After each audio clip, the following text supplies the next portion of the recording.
Welcome to the Cotton Bowl. I'm Nathan Thompson alongside Spencer Tillis here for the 120th edition of the Red River Rivalry. And this is a historic edition of this OU-Texas rivalry. Historic because it's the first time these two teams have played each other as members of the SEC, and historic because of who is starting at quarterback for the Sooners. Yeah, that's right. Michael Hawkins Jr. getting the start today. He's a true freshman, the first true freshman for a Sooner to start in this game in the entire history of the rivalry.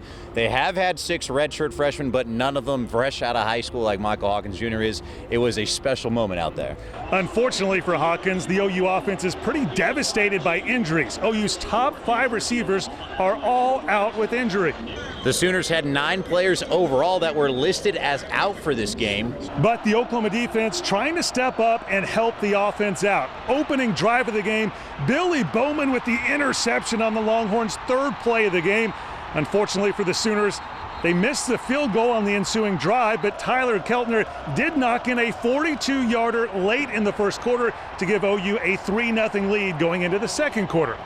But that's about the time things started falling apart for the Sooners, and they did in a hurry. Quinn Ewers to Gunnar Helm right here, a 7-yard touchdown strike to give Texas a 7-3 lead. Later in the second quarter, Quintravian Weisner breaks a long run and goes 36 yards before fumbling it, and the ball comes right to the back of the end zone, but Silas Bolden is there to fall on it.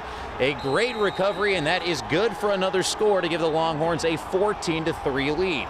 Next drive for OU, the Sooners trying to answer right back, but Michael Hawkins Jr. coughs it up and the Longhorns recover.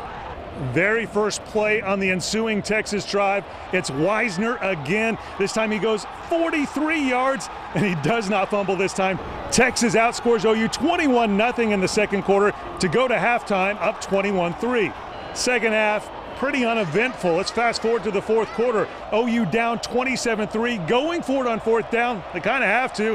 Hawkins, though, throws it away to turn the ball over on downs. And with that kind of field position, it didn't take very long for Texas to make them pay for it. Quinn Ewers gets into the end zone off the right side for another score. Texas cruises past Oklahoma this year, 34-3 the final. The least amount of points the Sooners have scored in a game since the Longhorns shut them out 2 years ago. You know, you hurt from it because you invest a lot, and nobody planned for that, what took place today. But you got to move forward, and you got to learn from it, grow from it, dust yourself off, and go right back at it. This loss hurts, indeed, and it just won't happen again. Like, a loss like this should never happen to Oklahoma, and it happened tonight. You're confident this team is going to be able to turn it around? Yes, without a doubt. Pretty rough game all the way around for the Sooners, and we talked about Michael Hawkins getting the start as a true freshman at quarterback. That's a big deal, but it didn't go great for him. A lot of opportunities out there, just not a lot of production today. He completed 19 of his 30 passes. That's a pretty good completion percentage, but it only went for about 140 yards. He ran the ball 20 times, another opportunity there, but again, only about 27 yards rushing, so just his opportunities were there, just didn't quite make the most of them.